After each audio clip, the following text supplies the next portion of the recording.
কোনোবা এজন লোকে পিছল খাই পৰিলে এটা হাঁচিত মই 17টালৈকে ৰামকৃষ্ণ নাম গোৱা শুনিছোঁ সেই পম দিলে যেনেকৈ বেলুনবিলাক এনেকৈ এনেকৈ উঠি থাকে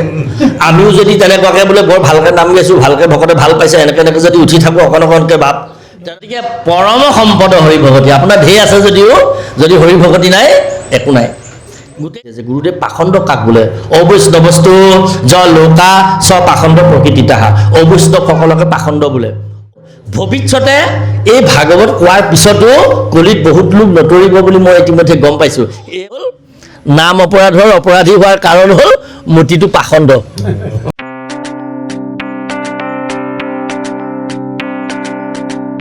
জয় গুৰু শংকৰ সৰ্বগুণাকৰ জাকেৰি নাহিকেও পাম তোহাৰী চৰণকো ৰেণু শতকোটি বাৰক কৰোঁ প্ৰণাম মহাপুৰুষৰ দুখানি চৰণত সেৱা জনালোঁ মহাপুৰুষৰ একান্ত ভক্তপৰণ বাপ বান্ধৱ আই মাতৃ সমস্তৰ চৰণত সেৱা জনাইছোঁ পাঠকী বাপকো সেৱা জনাইছোঁ কৃষ্ণ হৰিৰাম সেৱকী সমস্তকো আমি সেৱা জনাইছোঁ সেৱকী সমস্তৰ কৃপা অনুগ্ৰহৰ অবিহনে এনেকুৱা অনুষ্ঠান এনেকুৱা পবিত্ৰ স্থানৰ আহ্বান নহয় সেৱকীসকলৰ পুণ্যৰ ফলত সেৱকী সমস্তৰ আহ্বানৰ ফলত সেৱকী সমস্তৰ আকুণ্ঠ আগ্ৰহৰ ফলত আপোনাৰ সব আহি তেৰা সমস্তৰ গৃহত গৃহাগত নাম বস্তু তেৰা সমস্তক শ্ৰৱণ কৰোৱাইছে আৰু এয়া ভগৱত কীৰ্তন যৎকিঞ্চিত শ্ৰৱণ আদি কৰি তেৰা সমস্তক কৃতাৰ্থ কৰিবৰ বাবে আপোনাৰ সব আকুণ্ঠে আসন গ্ৰহণ কৰিছে আপোনাৰ সবৰ চৰণত আমি পুনশ্চ সেৱা জনাইছোঁ আজি পাঠৰ বিষয় হৈছে কীৰ্তন পাঠ কৰিছে বাপে কীৰ্তন কীৰ্তনৰ শ্লোকেৰে আৰম্ভ হৈছে কৃষ্ণায় বাসুদেৱায় দেৱকী নন্দনায় চ আৰু অধ্যায় যিটি পাঠ কৰিছে গ্ৰন্থখনিৰ নাম কীৰ্তন কীৰ্তনত ভাগৱত তাৎপৰ্য বুলি দুটি অধ্যায় আছে সামৰণিলে প্ৰথমটি কীৰ্তন কৃষ্ণ সূৰ্য ভৈলন্ত উদিত নাম ধৰ্ম কৰিলা বিদিত সেয়া ইতিমধ্যে নামত হোৱাৰ কাৰণে তেৰাই ক'লে যে আমি দ্বিতীয় কীৰ্তন জনাই পাঠ কৰিম তাতো একো কথা নাই নাম আৰু পাঠ দুটা বেলেগ অনুষ্ঠান গতিকে এতিয়া যদি তেখেতে জয়হৰি গোবিন্দৰ পৰা আৰম্ভ কৰে তেতিয়াও একো ক'বলগীয়া কথা নাহে গতিকে পাঠ আৰু নাম পাঠৰ অংগ নহয় আমাৰ প্ৰসংগ প্ৰণালীটো ইয়াত লিখা আছে যে কি নহওক গ্ৰন্থখনিৰ নাম কীৰ্তন মহাপুৰুষ কৃপালু গুৰু শ্ৰীমন্ত শংকৰদেৱ গুৰুজনাৰ চৰণত কোটি কোটিবাৰ প্ৰণাম জনাইছোঁ শ্ৰীমন্তং ঈশ্বৰং দেৱ পূৰ্বদেশে বিৰাজতে ধৰ্ম সনাতনং জয়স্ব প্ৰকাশে ক্ষিতি মণ্ডলে অকৃত কৰ্ম নাচায় স্বপ্ৰসংগ লগতে লৰা ভৱবন্ধু বিনিমক্তৌ কলৌ মলঞ্চ নাচনম কলিৰ মলমতি মনুষ্যক উদ্ধাৰ কৰিবৰ কাৰণে কলিৰ মল নাশ কৰিবৰ কাৰণে উত্তৰ পূব ভাৰতে কামৰূপ ৰাজ্যে শ্ৰীমন্ত শংকৰদেৱ নাম লৈ মহাপুৰুষ গুৰু বস্তুৰ আৱিৰ্ভাৱ হ'ল আমি মহাভাগ্যৱান আমি যে শ্ৰীমন্ত শংকৰদেৱ গুৰুজনাক গুৰু বুলিবলৈ পালোঁ আমাৰ জনম সাৰ্থক কৰিলে মহাপুৰুষ কৃপালু গুৰুক আমি দৰ্শন পালোঁ গুৰু বুলি চিনি পালোঁ আৰু তেৰাক আমাক চিনাকি কৰাই দিলে পোন প্ৰথমবাৰৰ বাবে মহাপুৰুষ মাধৱদেৱে সেইকাৰণে তেৰাও মহাপুৰুষৰ শাৰীলৈ আগবাঢ়ি গ'ল গতিকে দুইজনাৰ মহাপুৰুষৰ চৰণত শিৰ থৈ আমি সেৱা জনালোঁ এতিয়া কথা হ'ল আমি কীৰ্তনৰ ব্যাখ্যাটিলৈ সোমোৱাৰ আগতে আমি কীৰ্তন শব্দটোৰ অৰ্থ কিনো বা কিয়নো কীৰ্তন গ্ৰন্থখনি মহাপুৰুষে লিখিবলগীয়া হ'ল 12 স্কন্ধ ভাগৱতত কৃপালু গুৰুজনাই পূৰ্বে থকা গোটেই ব্যাসদেৱৰ বিৰচিত ভাগৱতৰ কেইটামানি স্কন্ধ মহাপুৰুষে নিজে অনুবাদ কৰিলে আৰু 10 কি 11জন তেৰাৰ প্ৰপন্ন সেৱকক ব্ৰাহ্মণ পণ্ডিতক তেৰাই আজ্ঞা কৰিলে অনন্ত কণ্ডলিকে প্ৰমুখ কৰি এৰা সমস্তয়ো ভাগৱত ভাগ ভনিতা কৰিলে মানে ভাঙনি কৰিলে আৰু এয়া ভাগৱতত সন্নিৱিষ্ট ভাগৱতৰ কলেবৰ বহু ডাঙৰ পূৰ্বতে কীৰ্তন ৰচনা কৰাৰ আগতে ভাগৱতৰ পদ কিয়দাংশকে এইদৰে কীৰ্তন কৰা হৈছিল চৰিত পুথিত আছে অম্বস্ত সহিতে কুবলয় হাতী মাৰি ভৈলাৰ অংগ শালাত প্ৰৱেশী ৰামহৰি কান্ধত হস্তীয় দান্ত শিশুগণ সংগে উভি পদ ৰাম ৰাম গুৰুগান্ত ৰংগে সমস্ত সমাজে প্ৰেমে পৰখী আছয় টান গাঁৱে চেতন জ্ঞান নাহি কয় প্ৰেমানন্দ সমুদ্ৰত মজিলা সমলি কান্ধত লৈলন্ত স্তম্ভ একগোটা তুলি স্বভাৱে ৰহিবে দুই মুনিষে পাৰৈ আৰু গুৰ পুতি ঘৰে লগাই আছয় একঠেলা মাৰি আৰু দুই হাতে তুলি কৌতুকে চলিয়া লৰি যান্ত লীলা কৰি এহিমতে ৰাম ৰাম গুৰু চলি যান্ত সমস্ত সমাজে যেন ভয়তে পেলান্ত আঠে বেঠে গৈ মাধৱদেৱে ধৰিলন্ত কান্ধৰ নমায়া কতো দূৰত থৈলন্ত। এদিন কীৰ্তন কৰি থাকোঁতে মানে ভাগৱতৰে কিয়দাংশ কীৰ্তন কৰিছিল ক'ৰ কংসবধৰ পদে কৈ আছে যে বলৰাম আৰু কৃষ্ণই ৰংগশালাত প্ৰৱেশ কৰিছে কেতিয়া বাটত কোবলৈ হাতীটোক মাৰি এটা হাতীৰ দাঁত বলৰামে এটা হাতীৰ দাঁত কৃষ্ণই কান্ধত লৈ প্ৰৱেশ কৰিছে। সেই পদ গাই থাকোঁতেই ৰাম ৰাম গুৰুৰ ভগৱান প্ৰৱেশ কৰিলে ভগৱান স্থিত হ'ল হৃদয়ত গতিকে তেওঁ কৃষ্ণময় হ'ল কান্ধত কিবা এটা তুলি ল'বলৈ ইচ্ছা কৰিলে একো নেদেখি সন্মুখতে নামঘৰৰ খুঁটাটোকে গবা মাৰি ধৰিলে সাবতা মাৰি ধৰিলে একঠেলা মাৰি আৰু দুই হাতে তুলি এটা ঠেলা মাৰিলে দুই হাতে তুলি কান্ধত ল'লে আৰু গুৰৰ পুতি ঘৰে লগাই আছে গুৰিটো খুঁটাত মানে মাটিত লগাই পুতি থোৱা আছে আৰু ইফালে চকীত লগাই থোৱা আছে একঠেলা মাৰি আৰু দুই হাতে তুলি এঠেলা মাৰি দুই হাতেৰে লৈ কান্ধত চলিয়া লৰি যান্ত লীলা কৰি আৰু লীলা কৰি ভকতৰ মাজত নাচিব ধৰিল। এহিমতে ৰাম ৰাম গুৰু চলি যান্ত এইদৰে ৰাম ৰাম গুৰুৱে ইফালে সিফালে ঘূৰি ফুৰিছে আৰু খুঁটাটোৰ অৱয়ৱটো কিমান ডাঙৰ আছিলে স্বভাৱে ৰহিবে দুই মুনিষে পাৰৈ মুনিষ মানে ডেকা মানুহ বলৱান মানুহ বলৱান ডেকা মানুহ দুটাই কান্ধত লৈহে থাকিব পাৰে গৈ থাকিব নোৱাৰে মানে খোজকাঢ়িলে পৰি যাব ইমান শক্তিশালী দুটা মানুহৰে ধৰি থাকিব পৰাহে খুঁটাটো মানে লৈ থাকিবহে পাৰে খুঁটাটো লৈ গৈ থাকিব নোৱাৰে স্বভাৱে ৰহিবে দুই মুনিষে পাৰৈ আৰু গুৰে পুতি ঘৰে লগাই থয় গতিকে ইমান শক্তিশালী আঠে বেঠে গৈ মাধৱদেৱে ধৰিলন্ত তেওঁ নাচিব লাগিল নৃত্য কৰিব লাগিল চালে ভকতসকলে কাৰোবাৰ কিজানি গাত পেলাই মাধৱদেৱে আৰু বাপু দুজনক লৈ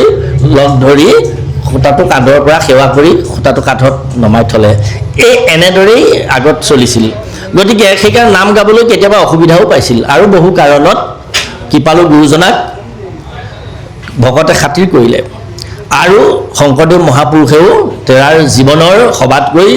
চূড়ান্ত সুপ্ৰিম মহাপুৰুষৰ এই অমূল্য গ্ৰন্থখনি তেৰাই ৰচনা আৰম্ভণিৰ পৰাই অৱশ্যে কৰি আহিছিল তেৰাই কেইটামানে খণ্ড ইতিমধ্যে বৰদোৱাতে ৰচনা কৰিছিল বুলি চৰিতসমূহে কয় তাৰো কাহিনী ইতিমধ্যে চৰিতত আছে এই যেতিয়া তেওঁ কীৰ্তনৰ কেইটামান খণ্ড ৰচনা কৰি নগাঁও এৰিবলগীয়া হ'ল কছাৰীৰ আক্ৰমণত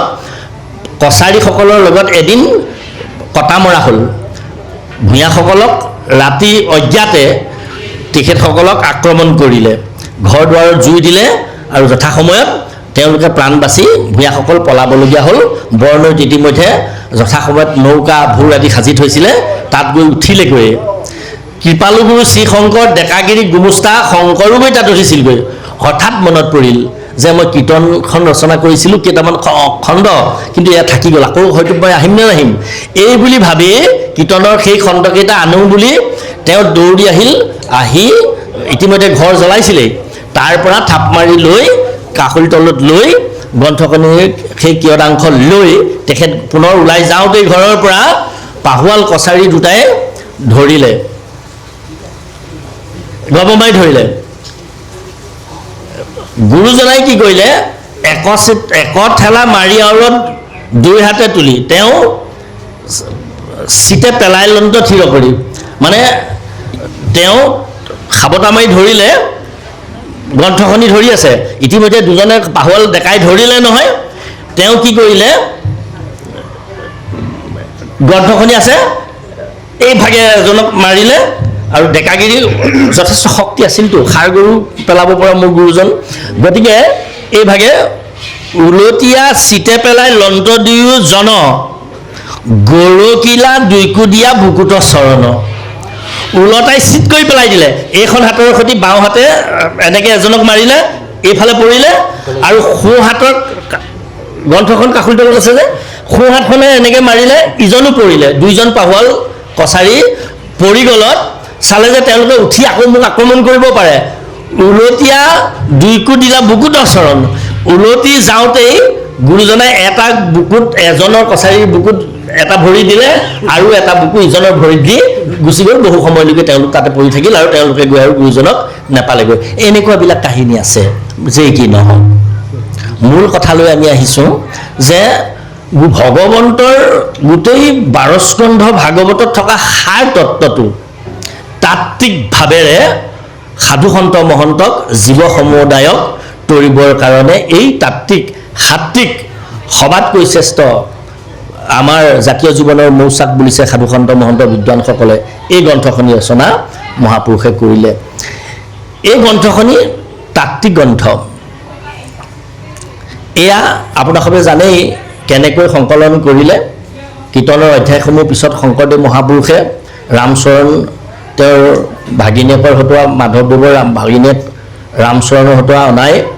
মাধৱদেৱৰ গুৰুজনাৰ আজ্ঞাত মাধৱদেৱে কীৰ্তনখন সজকৈ সজাই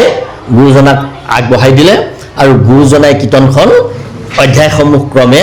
এইদৰে সাজি আনিলে। মাধৱদেৱ পুৰুষে আগবঢ়াই দিলে সাজি আৰু গুৰুজনাই তাকেই গ্ৰহণ কৰিলে। আৰু সেইকাৰণে বহু কাৰণত মাধৱদেৱক বঢ়াৰপু বুলি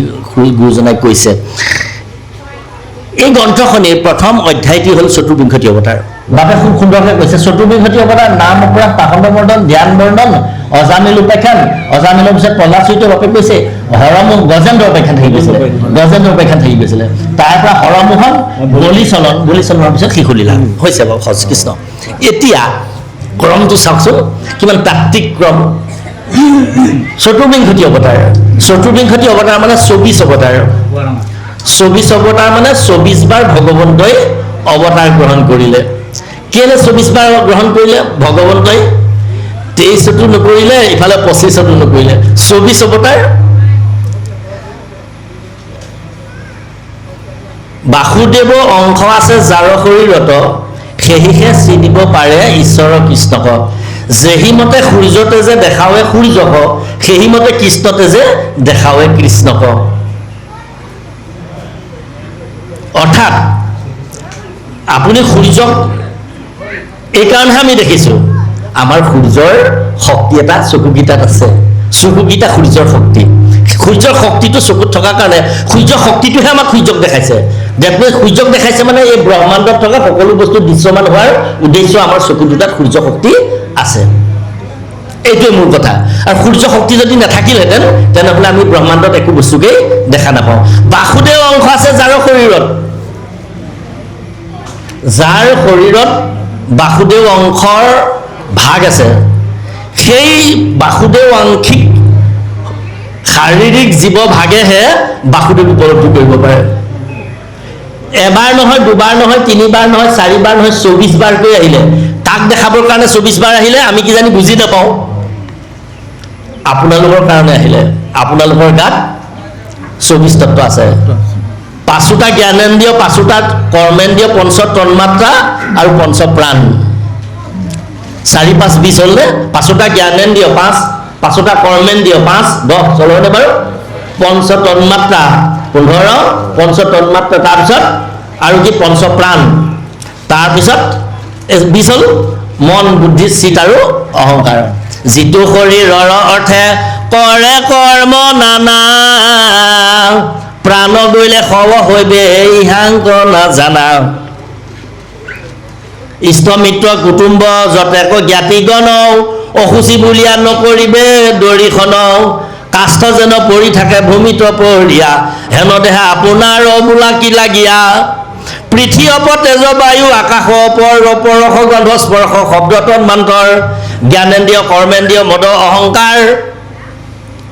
মন বুদ্ধি চিত প্ৰকৃতিৰ নাম তাৰ। 24 তত্ত্বক বুলি কহে ভূতগ্ৰাম, সব এক ঠাই ভৰিলে তাৰ দেহা নাম। এই আমি কোৱা কথাটোৱে। কি ক'লে? 5টা জ্ঞানেন্দ্ৰিয়, 5টা কৰ্মেন্দ্ৰিয়, 5 তন্মাত্ৰা, 5 প্ৰাণ, মন বুদ্ধি চিত অহংকাৰ কাৰ আছে? মানুহ নামৰ প্ৰাণীসকলৰ আছে। গতিকে মানুহৰ গাত 24 তত্ত্ব আছে। এই 24 তত্ত্ব থকা দেহবিলাকক এবাৰ নহয়, দুবাৰ নহয়, 3 বাৰ নহয়, 4 বাৰ নহয়, 24 তত্ত্ব থকা দেহবিলাককহে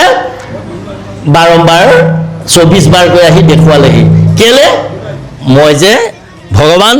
মই যে ঈশ্বৰ, মই যে জগতলৈ আহিছিলোঁ, এবাৰ নহয়, দুবাৰ নহয়, তিনিবাৰ নহয়, চাৰিবাৰ নহয়, পাঁচবাৰ নহয়, 24 বাৰকৈ যে আহিছিলোঁ, এই 24 তত্ত্বৰ থকা দেহবিলাকে উপলব্ধি কৰক। আৰু সেইকাৰণে আপোনালোকে উপলব্ধি কৰিব পাৰে, ভকতেহে পাৰে, আনে উপলব্ধি কৰিব নোৱাৰে। উদ্ভিদৰ জন্তুজ জৰায়ুজ উৰণ বুৰণ গজন ভ্ৰমণ, ইয়াৰ ভিতৰত থকা যিবিলাক দেহৰ গাত প্ৰকৃততে 24 তত্ত্ব আছে, তেওঁলোকেহে এইটো উপলব্ধি কৰিব পাৰে, এহেলে কোনেও নোৱাৰে, এনেকৈ কোনেও নোৱাৰে। গতিকে 24 বাৰকৈ আহিলে, যদিও 24 বাৰকৈ প্ৰভু ভগৱন্ত যদিও ইয়ালৈ আহিলে, পৃথিৱীলৈ আহিলে, ধৰালৈ আহিলে, মৰ্ত্যলৈ আহিলে, এটা কাৰণে 24 তত্ত্ব থাকিলেও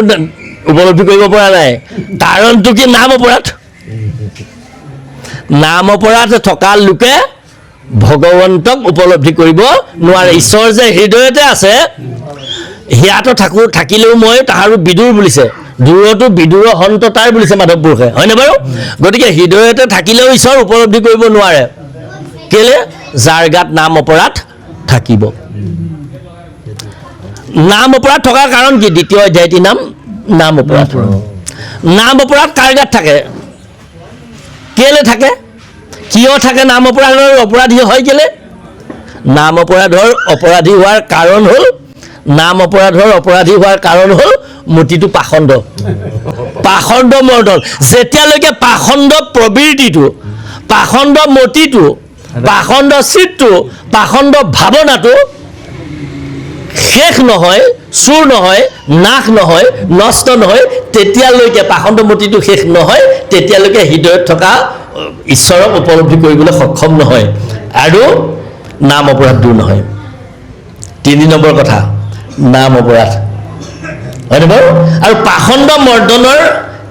এইহে মৰ্দিবে পাখণ্ডমতি, হয়নে বাৰু? এই বুলি উল্লেখ কৰিছে। আৰু ভাগৱতৰ শেষত পাখণ্ড মৰ্দন নামৰ এটা অধ্যায়, কীৰ্তনৰ সকলোৰে অকণ অকণকৈ অংশ আনি একোটাকৈ অধ্যায় গুৰুজনাই কৈছে। প্ৰহ্লাদ চৰিত্ৰৰ পৰা প্ৰহ্লাদ আনিলে, গজেন্দ্ৰ উপাখ্যানৰ পৰা গজেন্দ্ৰ উপাখ্যান আনিলে, হয়নে বাৰু? সকলোৰে পৰা আনিছে। কীৰ্তনত গোটেই 12 স্কন্ধ ভাগৱতৰ অৱতাৰ বাদটোক আনিলে, হয়নে বাৰু? একেবাৰে নৰনাৰায়ণ ঋষিলৈকে 24 অৱতাৰ গোটেইখিনি আনিলে, হয়নে বাৰু? তাৰপিছত এই বাকীখিনিলৈ আপুনি যাওকচোন, বাকীখিনি সেইমতে আনিছে। নাম অপৰাধ আৰু পাখণ্ড মৰ্দন এই অধ্যায় দুটা। নাম অপৰাধটো বৃহৎ সহস্ৰ নামৰ পৰা আনিলে, পাখণ্ড মৰ্দন অধ্যায়টো বৃহৎ পাখণ্ড মৰ্দন নামৰ এটা খণ্ড আছে, গ্ৰন্থ আছে, তাৰ পৰা আনিছে। এই পাখণ্ড মৰ্দন অধ্যায়টোৰ সম্পৰ্কে 12 স্কন্ধ ভাগৱতত পৰীক্ষিতৰ যেতিয়া হৃদয়ংগম হ'ল, স্বাধীন ভাগৱত শুনি, তেতিয়া পৰীক্ষিতে কৈছে যে মই তৰিলোঁ, মই শুদ্ধ, মই শুদ্ধ, মই পৰীক্ষিত নহয়, মই আত্মাহে। এটা পৰীক্ষিত, এটা তক্ষক নহয়, 1000 তক্ষকে মোক দংশন কৰক, এতিয়া মই পৰীক্ষিত নহয়, মই আত্মা, মোক কোনো তক্ষকে দংশন কৰিব নোৱাৰে, মই তৰিলোঁ, মই তৰিলোঁ, গুৰুদেৱ মই ধন্য। আৰু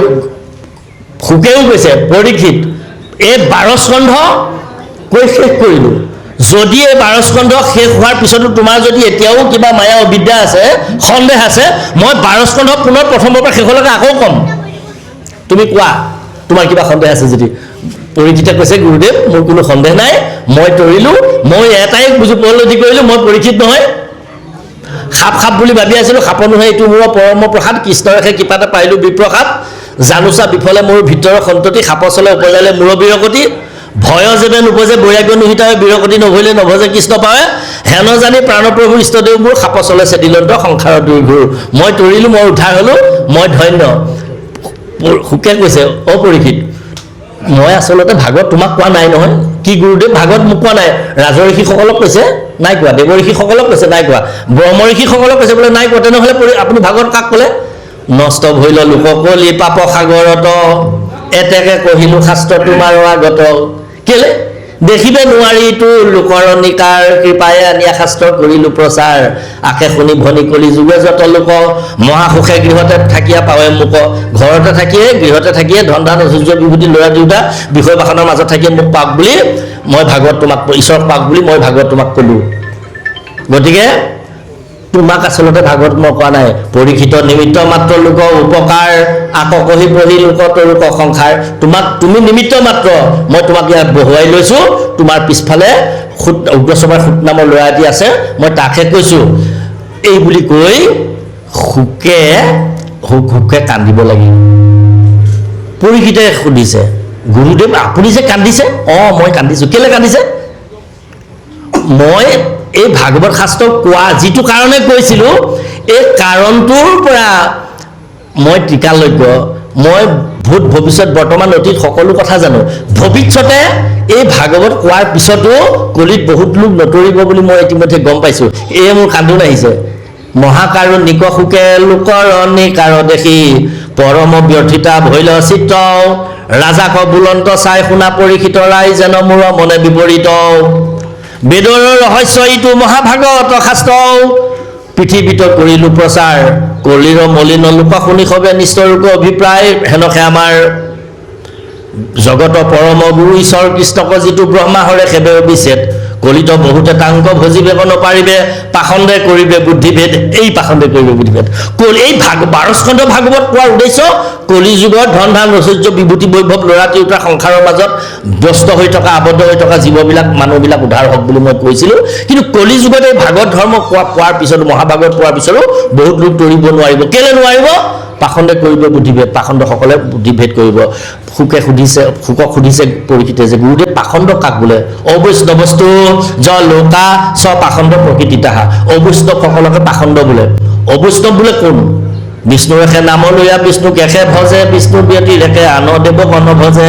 সুখে দুখে লৈ মুখে বিষ্ণু গুণনাম কলিত জানিবা সেই বৈষ্ণৱ মহাজন সেইজনকে বৈষ্ণৱ বুলিছে শুওঁতে খাওঁতে উঠোঁতে বহুতে বিষ্ণুৰেখে নাম লৈ বিষ্ণুক এখে ভজে বিষ্ণু ব্যতি ৰেখে আন দেৱক নভজে সুখে দুখে লৈ মুখে বিষ্ণু গুণনাম কলিত জানিবা সেই বৈষ্ণৱ মহাজন এইজনেই বৈষ্ণৱ সেইজনেই মহাজন শুওঁতে খাওঁতে উঠোঁতে বহুতে শৰণে ভোজনে বাক্যে বচনে উশাহে নিশাহে যি বিষ্ণুৰ নাম লয় সেইজনেই বৈষ্ণৱ তাৰ ব্যতিৰেকে যিসকল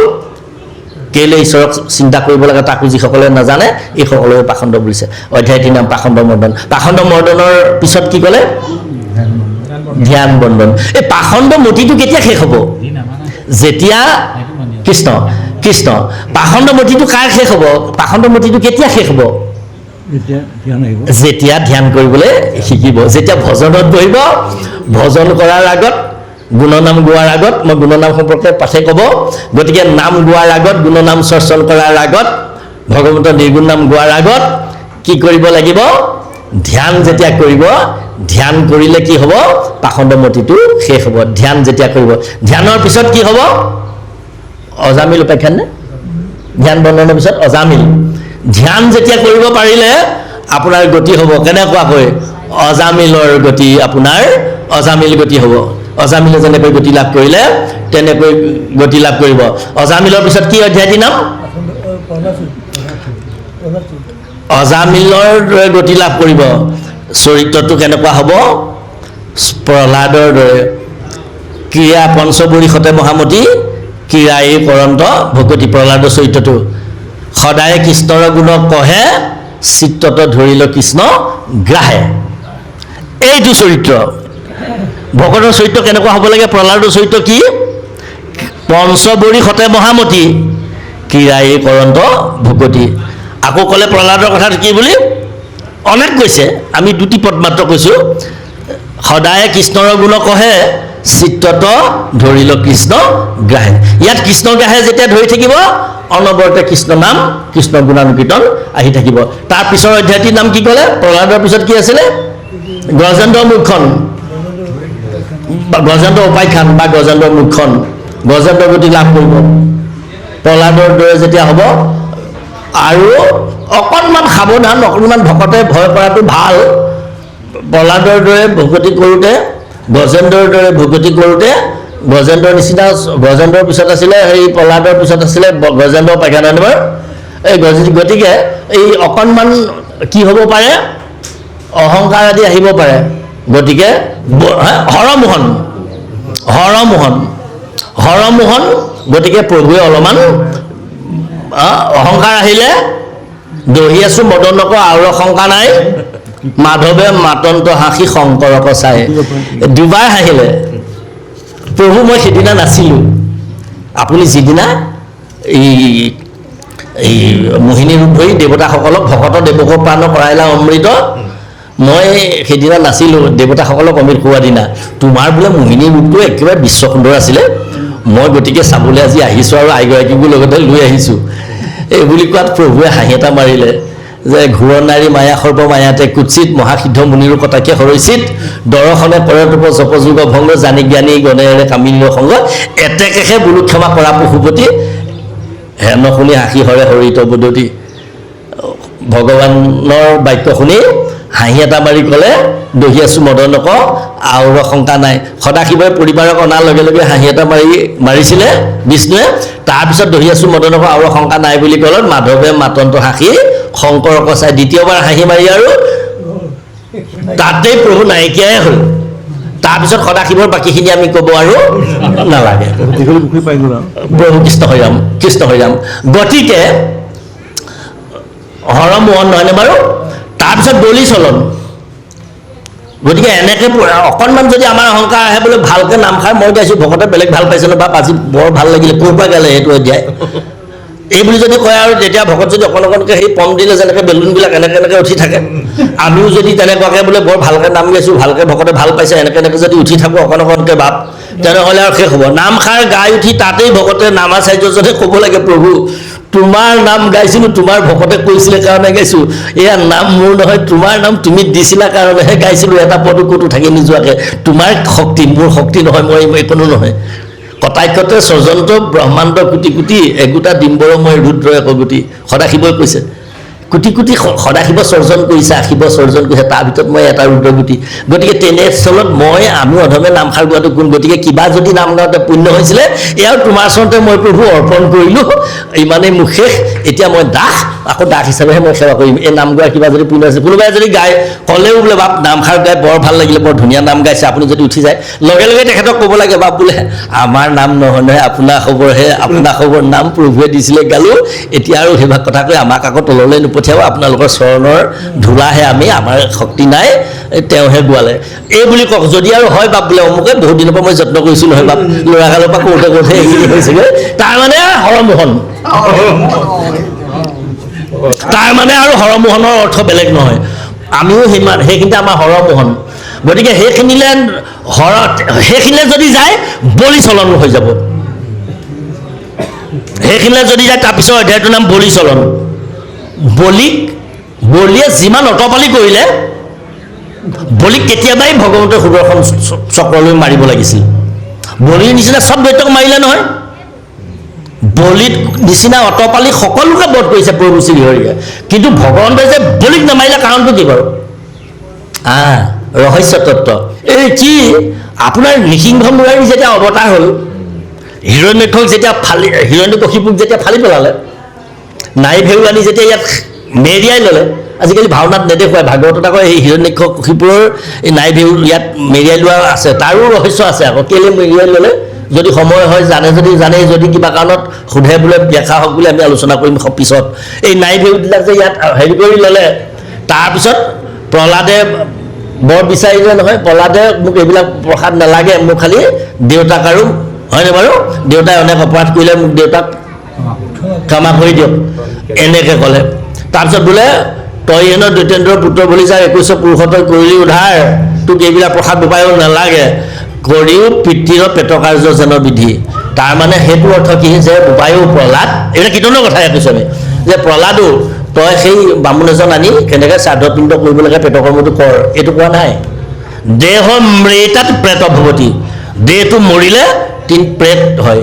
প্ৰেতাত ভৱতি প্ৰেতকৰ্ম কৰিবলৈ কৈছে নহয় প্ৰেতকৰ্ম কি তিনিটা দেহটো মৃত হ'লে দেহটো মৰিলে দেহ মৃতাত প্ৰেত ভৱতি প্ৰেত হয় প্ৰেতৰ অৱস্থা তিনিটা 20টা পলু চাই হয় পুৰি পেলা নহয় পুতি থ পলু হ'ব পুৰি পেলালে ছাই হ'ব নহয় অৰণ্যত পেলাই দিব তহঁতৰ দৈত্যৰ ঘৰত কি নিয়ম আছে বহুত লোকে এতিয়াও এই ডেড বডিটো ইংৰাজীত ডেড বডি বুলি কয় পঞ্চভৌতিক দেহাটো পৰমাত্মা বস্তু ওলাই যোৱাৰ পিছত শটো দিয়ে অৰণ্যত পেলাই থৈ আহেগৈ তেওঁ চৰাই চিৰিকটি জীৱ জন্তুৱে খাব 20টা হ'ব মাংসখিনি কাৰোবাৰ পেট ভৰিব সেই অৰ্থত পেলাই পুতি থ'লে পলু হয়, পুৰি পেলালে বোপাই তোৰ তহঁতৰ দৈত্য ঘৰৰ কি ব্যৱস্থা আছে, তই পেটৰ কাৰ্যটো কৰ। তাৰমানে এই 20টা পলু চাই এইকেইটাৰ ভিতৰত তই কোনটো কৰ। ৰাজ অভিষেক পাতিলে। প্ৰহ্লাদৰ কান্দোন, প্ৰহ্লাদৰ প্ৰীতি এই কীৰ্তনজনাত পালে নহয়। হৰিষে লোটক ঝৰে প্ৰহ্লাদৰ চৰণ চিন্তিয়া আছে, জুৰি দুয়ো হাতে গদ গদ মাতে তুতি কৰিলত আছে। হাতযোৰ কৰি যেতিয়া তুতি কৰিবলৈ লাগিল, প্ৰহ্লাদক চাই আনন্দে বুলন্ত তিনিও লোকৰ স্বামী। প্ৰহ্লাদক চাই প্ৰভুৰ দুইধাৰে চকু পানী ওলাল, নিসিংহ মূৰাই দিয়ে। প্ৰহ্লাদক ক'লে, বোপায়ো প্ৰহ্লাদ, তোৰ বংশত তোৰ দেউতাৰকে যি মাৰিলো মই, তোৰ বংশত কস্মিন কালে কোনো কাকো মই মৰা নাই। এতিয়াও যে বিস্তৃত ব্যাখ্যালৈ নাযাওঁ, দশমত কেইটামান অসুৰ এই হেৰিয়ে মাৰিছে, এই বলৰামে মাৰিছে, হয়নে বাৰু? ডিবিত বানৰকো বলৰামে মাৰিছে। ডিবিত বানৰ, পলম্বাসুৰ এনেকুৱাকৈ কেইটামান অসুৰক বলৰামে মাৰিছে। ইয়াৰ অৰ্থটো বেলেগ। তাৰমানে এওঁলোক সেই আগৰ জন্মত প্ৰহ্লাদৰ বংশৰ আছিল। মই সেই তালৈ নাযাওঁ। গতিকে সেইকাৰণে প্ৰহ্লাদক ক'লে যে তোৰ বংশত কেতিয়াও মই কস্মিন কালেও কোনো যুগতেই মই যি অৱতাৰে নলওঁ কিয়, তোৰ বংশৰ কোনো লোককে মই আৰু কোনোদিন বধ নকৰিম। সেইকাৰণে প্ৰহ্লাদৰ বংশত প্ৰহ্লাদৰ পুতেক বিৰোচন, বিৰোচনৰ পুতেক বলিক সেইকাৰণে কি উপায়েৰে ইয়াক ভকতৰ তেজৰ ল'ৰা, ইয়াক ভকত কৰিব লাগে বুলি হোটললৈ লৈ গ'ল। হোটললৈও প্ৰভু ভগৱন্ত 3বাৰ গ'ল।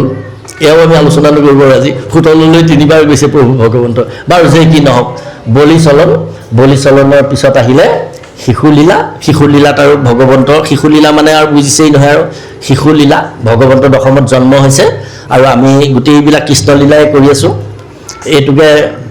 আমাৰ এজন বৈষ্ণৱ পণ্ডিত লোকেল কৃষ্ণ বুলিছে এটা শব্দ, মই সেইটো ব্যাখ্যালৈ নাযাওঁ। হেমভায়ে এদিন তেখেতে এটা ব্যাখ্যাত কৈছে যে কৃষ্ণক শংকৰদেৱ মহাপুৰুষে লোকেল কৃষ্ণ কৰিলে। তাৰমানে কৃষ্ণ আমাৰ জীৱনৰ লগত নন্দৰ ঘৰত কেনেকৈ ডাঙৰ হ'ল, বসুদেৱৰ ঘৰত যিবিলাক লীলা কৰিলে, গোটেই জীৱনটো কৃষ্ণ লীলা কৰিলে। গতিকে এই গোটেই লীলাটো কৃষ্ণই আমাৰ লীলা কৰিলে। গতিকে কৃষ্ণ লীলাটো আমাৰ নৰৰূপী নাৰায়ণসকলৰ এয়াই লীলা, কৃষ্ণ লীলা। বাৰু যে কি নহওক, আমি চমুকৈ ইমানখিনিকে এই তাত্ত্বিকভাৱে অধ্যায়সমূহৰ ভিতৰলৈ প্ৰৱেশ কৰি আহিলোঁ। এতিয়া আমি অধ্যায়টিলৈ প্ৰৱেশ কৰোঁ। কীৰ্তনত আৰু কেইটিমানি খণ্ড, ঘনোচা কীৰ্তন, ৰেখা বৰ্ণনকে আদি কৰি কেইটিমানি আৰু খণ্ড অনুখণ্ড নাম দি, উপৰেঞ্চি নাম দি ইয়াক সংকলন কৰা হৈছে কাললৈ পাছলৈ। গতিকে এয়াও আৰু উৰেষা বৰ্ণনভাগ মহাপুৰুষৰ নিজা লিখনিয়ে হ'লেও এয়াও অনুখণ্ড কৰি পাছত কীৰ্তনতে সন্নিৱিষ্ট কৰা হৈছে। যে কি নহওক, কীৰ্তন গ্ৰন্থখনিৰ এই সামৰণিত 2টি অধ্যায় আছে ভাগৱত তাৎপৰ্য। কি কাৰণে ভাগৱত তাৎপৰ্য? গোটেই 12 স্কন্ধ ভাগৱতৰ গোটেই কথাখিনি কীৰ্তনত কোৱা হ'ল। এই কীৰ্তনৰ তাৎপৰ্য বুলি কোৱা নাই। গতিকে সেইকাৰণে 12 স্কন্ধ ভাগৱতৰ গোটেই কথাখিনি এক অধ্যায় কীৰ্তন কৰিলে 12 স্কন্ধ ভাগৱত পাঠৰ ফল পায়। সেই ভাগৱতৰ গোটেই কথাখিনি তাত্ত্বিকভাৱে একোটি একোটিকৈ অধ্যায়তে সন্নিৱিষ্ট কৰা হৈছে। কীৰ্তন সামৰিলে মহাপুৰুষে কীৰ্তন সামৰিলে। সামৰি মাধৱক ক'লে যে কীৰ্তন গ্ৰন্থখনি ইতিমধ্যে আমি সামৰা হৈছে। মাধৱ পুৰুষে চাই ক'লে, কৃপালু বাপ, কীৰ্তন সামৰণি হোৱা নাই নহয়। কীৰ্তন সামৰিবলৈ হ'লে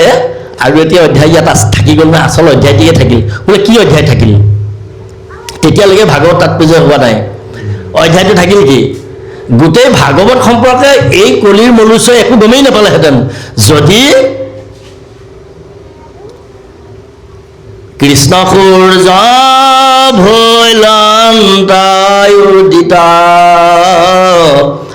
নাম ধৰ্ম কৰি বিদিত।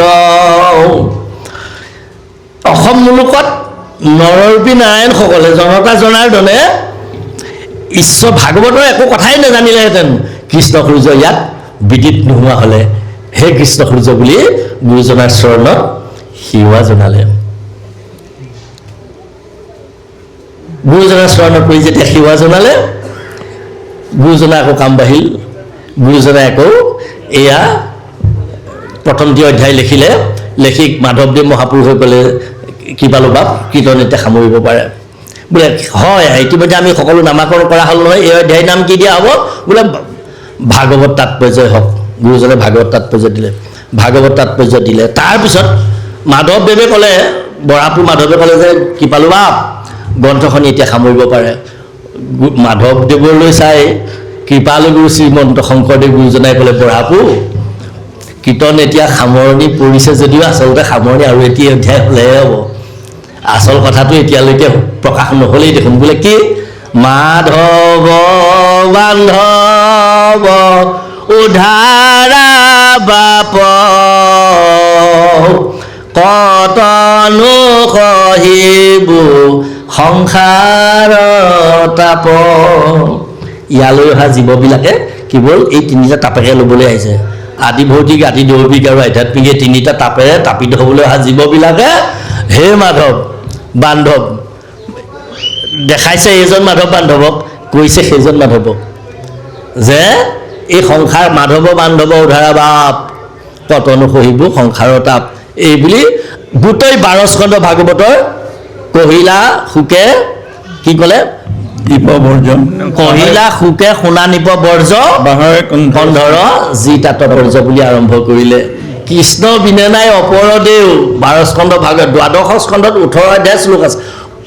18,000 শ্লোক অধ্যায় 18,000 শ্লোক আছে ভাগৱতে শ্লোক আছে 18,000 শ্লোকে কহে হৰি নামে সাৰ কহিলা শুকে সোণা নিপ বৰ্জ 12 স্কন্ধৰ যি তাৎপৰ্য কৃষ্ণ বিনে নাই অপৰদেও জানিয়া কৃষ্ণক কৰিও সেও হয়নে কৃষ্ণ বিনে নাই অপৰদেও জানিয়া কৃষ্ণক কৰিও সেও কোন সকলে সেৱা কৰিব কৃষ্ণক বাটেদি যোৱা সকলক আপুনি মাতি আনি বলেৰে কৃষ্ণক কোৱাব নোৱাৰে আন্ধাৰত যদি আপুনি এজনক লগ পাইছে সিফালৰ পৰা মানুহ অনুমান কৰিছে যে মানুহজন আহি আছে আপুনি এফালৰ পৰা গৈ আছে আপুনি কৃষ্ণ বুলি কওক ক'ৰপৰা আহিলে যক যক আপুনি 4-5 বাৰ কওক এবাৰো বোলাব নোৱাৰে যিহ কৰি ৰাম কৃষ্ণ বোলে কৰ্ণ মূলে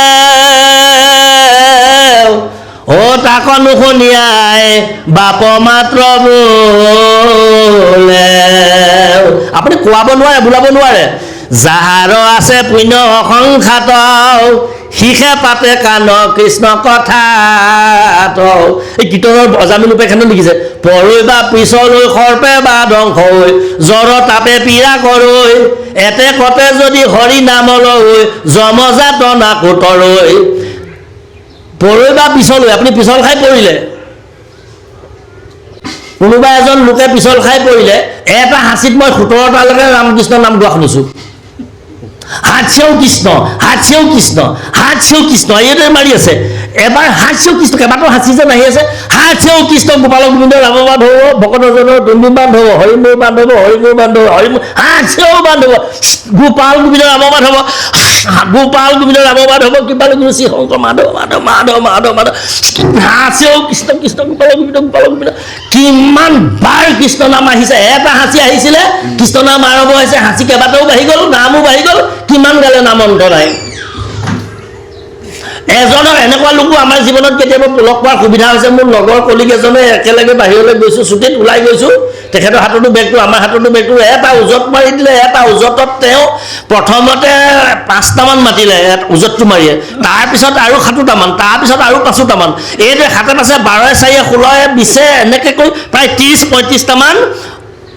মানে সংবিধানৰ বাহিৰৰ শব্দ প্ৰয়োগ হৈছে তাৰ পৰা ইফালে সিফালে খঙত একো নাই হৈ তেওঁ নখটো বেল্টি খাই গ'ল চামৰা চেণ্ডেলযোৰ পিন্ধি আছিলে চামৰা চেণ্ডেল পাতো ওলাই গ'ল দেখিলে পাথৰ এটা আঁতৰত আছে পাথৰটো আনি লৈ ইটা চপৰাটোত মাৰি মাৰি আকৌ হুৰকৈ ওলাই আছে এই সংবিধানৰ বাহিৰৰ শব্দকেইটা একদম মই বোলো শইকীয়া কৃষ্ণদেৱ কৃপা মিলিল আপোনাৰ যিমান আছিল সকলো বাহিৰ হ'ল আৰু আপুনি জেগাডোখৰ ঠিক কৰি দিলে আৰু কোনো উজত নামাৰে বলক আমি দুজন যাওঁ এতিয়া হ'ব আৰু বলক মই তেখেতক হাতত ধৰি তুলি এনেকৈ সাৱটা মাৰি লৈ গ'লোঁ প্ৰায় 20 ওচৰা-ওচৰি তেখেতৰ মুখেদি ওলাই গ'ল এতিয়া সেইটো বেয়া পাবলগীয়া কথা নহয় কেলে পৰৈ বা পিছলৈ সৰ্পে বা ধ্বংস হৈ ঘটিটো এইফালে দিয়কচোন আপুনি এই ঘটিটোত পানী আছে এই ঘটিটো প্ৰেক্টিকেলি চাওক এই ঘটিটোত পানী আছে মই এনেকৈ কাটি কৰি দিলোঁ পানী আছে কাৰণে পৰিলে মিঠাতেলৰ বটলটো যদি কাটি কৰি দিওঁ মিঠাতেলত পৰিব যাৰ যি আছে য'ত যি যন্ত্ৰত যি আছে যি দ্ৰব্যত যি হাথিয়াৰত যি পাত্ৰত যি আছে তাকেই পৰিব এইটো পাত্ৰ ইয়াত যিমান পাৰে নাম আপুনি সোমোৱাই যাওক এইটো আমাক এনেই এনেকৈ দিয়া নাই আমি এনেকৈ থাকিলোহেঁতেন নহ'লে এইখিনিতে মুখখন এইখিনিতে খুচুৰাটো লৈ গৰু ছাগলী হাঁহ পাৰ ইতৰ প্ৰাণীৰ এনেকৈ থাকিলোহেঁতেন কিন্তু থকা যে নাই আমি যে এনেকৈ আহিছোঁ যে একজুপি বৃক্ষ আছে জগতক জুৰি তলফালে ডালপত্ৰ ওপৰলৈ গুৰি পৰমাৰ্থ ফকৰা হা গতিকে সেই গছজোপা কোনজোপা এইজোপা এই গছজোপা আহোঁতে এনেকৈ আহিছিলে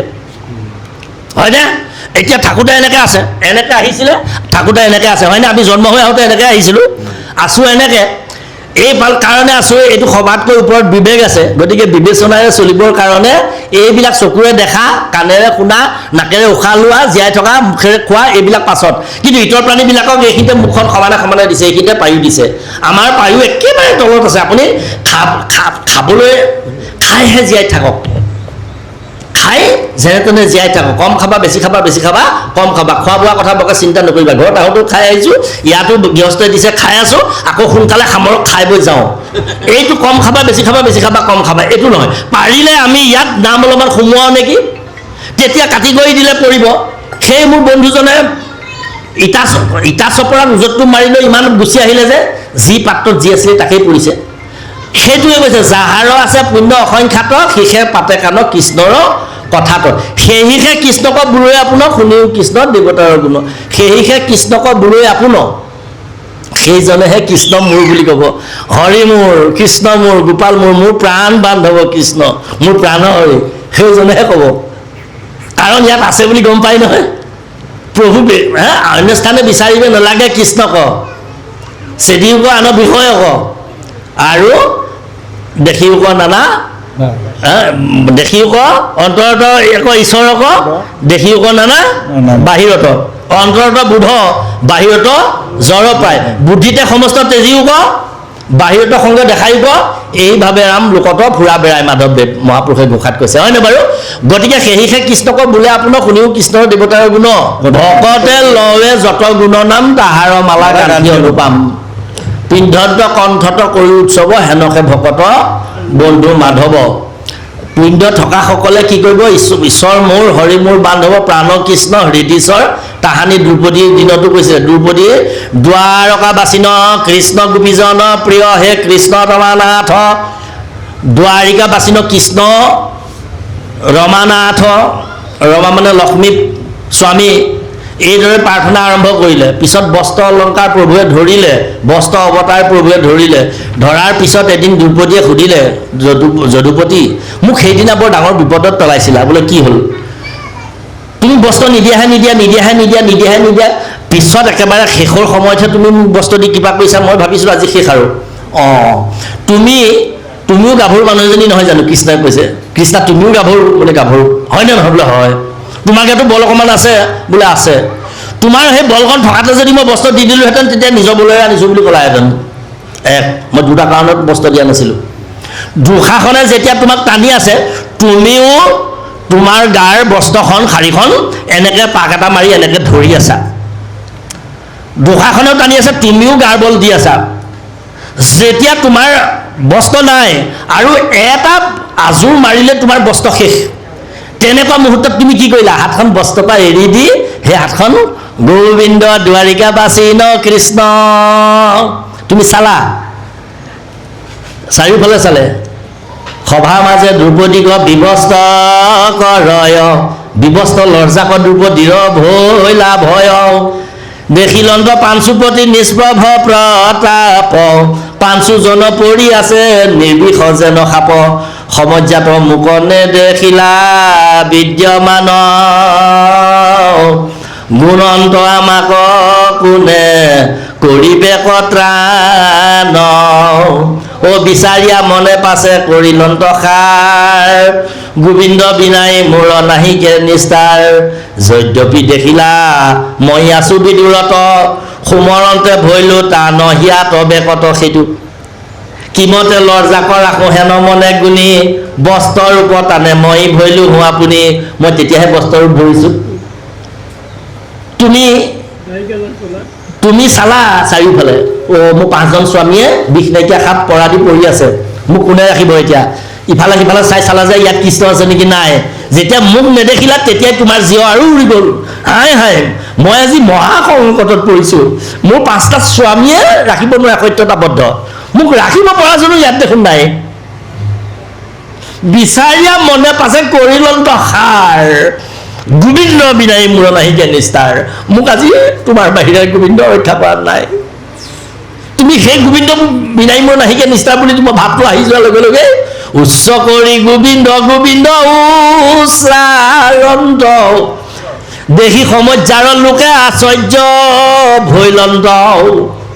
শৰীৰেহে মাত্ৰ মই আছো বিদুৰত সুমৰন্তে ভৈলোতা ন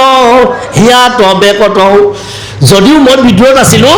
সুমৰণ কৰাৰ লগে লগে স্মৰণ কৰাৰ লগে লগে মই হৃদয়ত বিজ্ঞাত হ'লোঁ কিন্তু দেৰি অকণমান হোৱাৰ কাৰণে তুমি আক্ষেপ কৰিছা কৃষ্ণ এতিয়া নহয় বোলে এই বলটো থকাৰ কাৰণে তুমি জোৰ দি আছিলা আৰু অকণমানো নাই এটা জোৰ মাৰিলে শেষ বুলি ভাবি যেতিয়া মোক সমূলঞ্চে মোক অৰ্পণ কৰি দিলা তেতিয়া মই বস্ত্ৰ ধাৰণ কৰিছোঁ আৰু 1 নম্বৰ কথাটো 2 নম্বৰ কথাটো হ'ল তুমি গোবিন্দ দ্বাৰিকা বাচিন কৃষ্ণ বুলি যেন ক'লা মোক গোবিন্দ বুলিছে গোবিন্দ কোনে পাতিছিলে গুৰ ইন্দ্ৰ গোবিন্দ যেতিয়া মই গোবৰ্ধন পৰ্বতটো ধৰিছিলোঁ তেতিয়া ইন্দ্ৰই গোটেই পানী যিমান আছিলে বৰুণৰ হতুৱা দি শেষ হৈ গ'ল তাত পানী নাই পানী যেতিয়া ছাপ্লাই শেষ হ'ল তেতিয়া ইন্দ্ৰই সুৰভিক লৈ নাৰদক লৈ সকলো দেৱ দেৱতাই আহি সুৰভি গাখীৰে গা ধুৱাই ইন্দ্ৰই নিজ মুখে ঘোষণা কৰিলে মই আগৰ ইন্দ্ৰটো তুমি গুৰৰ ইন্দ্ৰটো আচল ইন্দ্ৰ তুমিহে মই আগত ডাল পাতে থকা সামান্য ইন্দ্ৰ মোৰ নিচিনা এই কোটি কোটি ইন্দ্ৰৰ কাম নাই তুমিহে আচল ইন্দ্ৰ মই গম পালোঁ তোমাৰ নাম আমি গোবিন্দ দিলোঁ বুলি কৈ নাৰদৰ হতুৱা গোবিন্দ নামটো দিয়ালে গতিকে মোক গোবিন্দ নামটো কোনে দিছিলে দেৱতাসকলে দিছিলে নাৰদকে প্ৰমুখ কৰি ক'ত গোবৰ্ধনত মই কিমান দূৰলৈ যাবলগীয়া হ'ল দ্বাৰিকাবাসী ন মই আকৌ গকুলৰ পৰা গৈ গোবৰ্ধন পৰ্বতৰ পৰা গৈ দ্বাৰকা পালোগৈ গোবিন্দ নামটো কাৰণে তালৈ গ'লোঁ এই ঘূৰি মেলি দূৰৰ পৰা আহোঁতে গুণনামৰ অনুসৰি বেকত হোৱন্ত হৰি গতিকে মই গুণনামৰ অনুসৰি বেকত হওঁ গতিকে সেইকাৰণে অকণমান দেৰি হ'ল কৃষ্ণ বেয়া নাপাবা গতিকে যিসকলৰ পুণ্য আছে সেইসকলে গম পাব আৰু ভকতসকলে যি গুণনাম মোৰ লয় এই গুণনামসমূহ ভগৱন্তই মালা কৰি পিন্ধে ভকতে লয়ে যত গুণনাম তাহাৰ মালা গাঁঠি অনুপাম কোনে কৃপাময় কৃষ্ণ ভগৱন্তই পিন্ধন্ত কণ্ঠত কৰি উৎসৱ হেনকে ভকত বন্ধু মাধৱ সেইকাৰণে ভগৱন্তৰ আনন্দ নাম ভকত বন্ধু মাধৱ এই যে নাম এই গুণনাম আৰু নিৰ্গুণ নাম ইয়াৰ পাৰ্থক্য এটা আছে ভগৱন্তৰ গোটেইবিলাক নামেই গুণনাম ভগৱানৰ 3জনা নিজৰ নাম আছে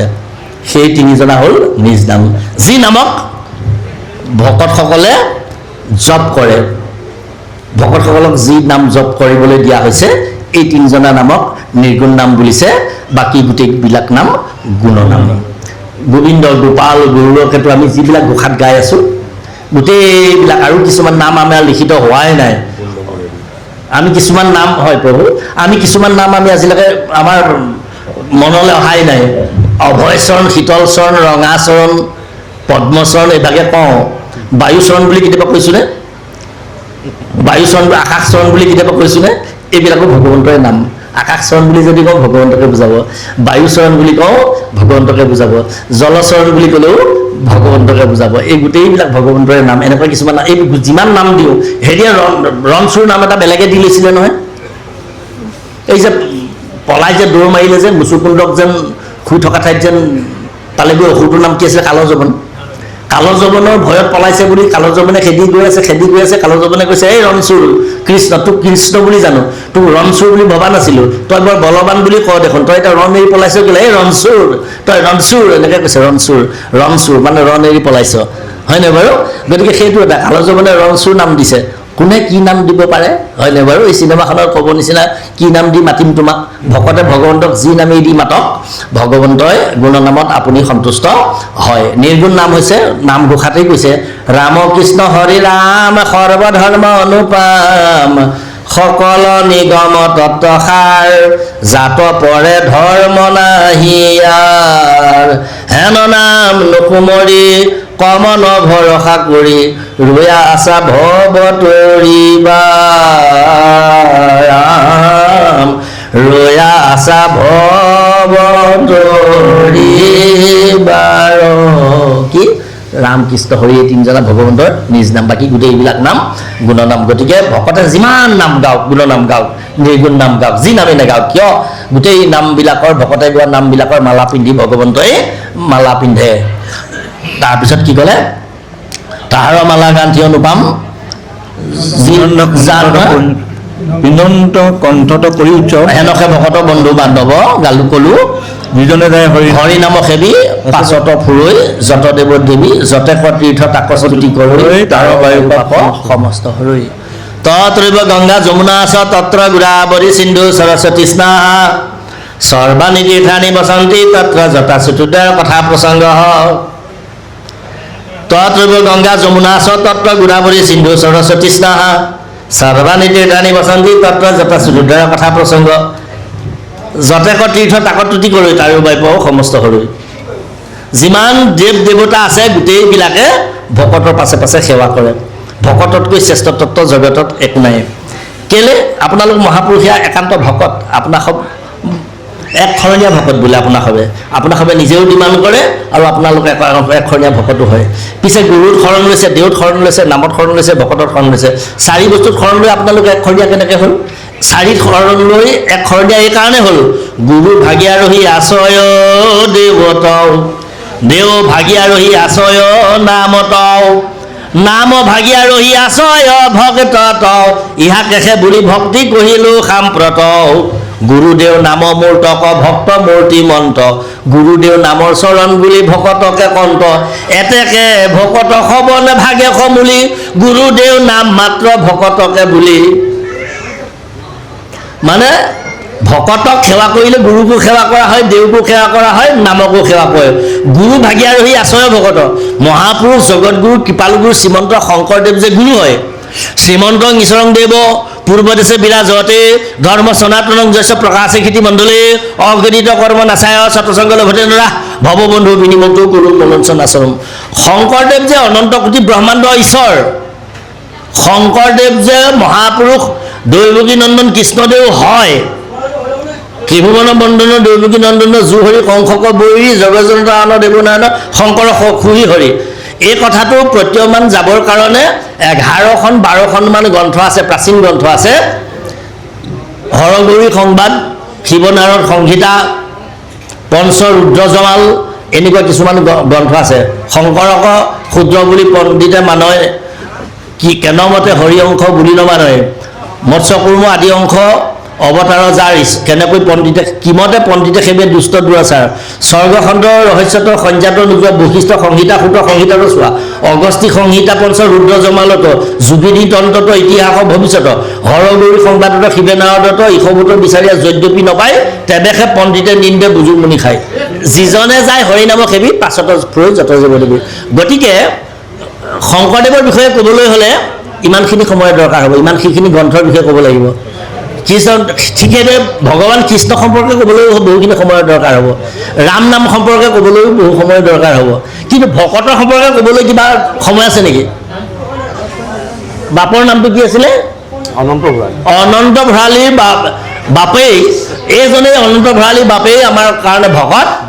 আৰু অনন্ত ভঁৰালী বুলিলে আৰু বেলেগ ভকত নাই এই বুলি যদি ক'লোঁ আমি বাপক সেৱা কৰিলোঁ কম শেষ মানে অনন্ত ভঁৰালীটো গুৰু আছে দেৱ আছে নাম আছে ভকত আছে তিনিওটা সেৱা কৰা হৈ গৈছে হয়নে বাৰু শেষ গতিকে সেইকাৰণে ভকততে শেষ যিজনে যায় হৰিনাম সেৱী গতিকে ঈশ্বৰৰ নাম সেৱন কৰা সাধুসকলৰ পিছত ইন্দ্ৰ চন্দ্ৰ সূৰ্যক এই দেৱ দেৱতা পৃথিৱীত যিমানবিলাক তীৰ্থ আছে সকলোৱে তেওঁলোকৰ পিছে পিছে ভকতৰ পিছে পিছে তুতি কৰে আনকি মূৰ্তিমন্ত হুয়া পঞ্চ প্ৰকাৰৰ মুকুতি মুকলৈ বাপ বুলি কৰয় কাকুতি আনকি মুকুতিয়েও ভকতৰ পাছে পাছে কাকুতিহে কৰি ফুৰে গতিকে যিজনে যায় হৰি নাম সেৱি পাছতে ফুৰৈ যত দেৱ দেৱী যিমানবিলাক দেৱ দেৱতাৰ আছে ব্ৰহ্মাণ্ডত ভকতৰ পাছে পাছে তেওঁলোকে তুতি কৰিহে ফুৰে যি নাম বস্তুৰ লগত আমাৰ সান্নিধ্য হ'ল সংযোগ হ'ল ইয়াতকৈ আৰু সম্পত্তি বেলেগ একো নাই আপুনি আপোনাৰ ছোৱালীজনী বিয়া দিছে আপুনি ঢেৰ কাঠৰ মাল দিছে গডৰেজ কেইবাটাও দিছে অনেক প্ৰপাৰ্টি দি পঠিয়াওক গাড়ী এখনৰ লগত দিয়ক আছে যদি আপত্তি নাই কিন্তু সেইটো আপোনাৰ দিয়া নহ'ল আপোনাৰ যদি নামঘোষা এখন যদি কীৰ্তন এখন যদি দশম এখন যদি ভাগৱত এখন দি পঠিয়াইছে যদি ছোৱালীজনীয়ে ভাড়া ঘৰত থাকে গুণমালা এখনো যদি দি পঠিয়াইছে বোলে চাকৰি জেগাত তহঁতি দুয়োটাই ৰুম এটাতে থাকক বুলি শুনিছোঁ এই বতাহ দুটাই এইখনি থৈ লৈ ঈশ্বৰ সেৱা ভাগ কৰিবি কৃষ্ণ বুলি কবি হা গতিকে পৰম সম্পদ হৰি ভকতি আপোনাৰ ঢেৰ আছে যদিও যদি হৰি ভকতি নাই একো নাই গোটেই ৰজাবিলাকক ৰজাহে বুলিলে ৰাজসী ৰজা জনকহে বুলি ক'লে কেলে ৰজা হৈ তেওঁ ঋষি ভাগৱত যিজনে ৰচনা কৰিছে শুকদেৱ মানে ভাগৱত বক্তাৰ কথা কৈছোঁ শুকদেৱে আকৌ জনকৰ ওচৰলৈ গৈহে কৃষ্ণ কথা গ্ৰহণ কৰিবলগীয়া হৈছে গতিকে কথা সেইটো ৰজা হৈ যিজন লিখি গতিকে পৰম সম্পদ হৰি ভকতি আপদ জানা হৰি ভকতি কৃষ্ণ কলিত পৰম উপায় নাম একদায়ে শিলৈ কীৰ্তয় কাম উপজয় পুণ্য পাপহু দূৰ মিলৈ মহামুখ্য সুখ পৰচুৰ কিমতে ভকতি কৰিব তোমাত হৰি হৰি হৰি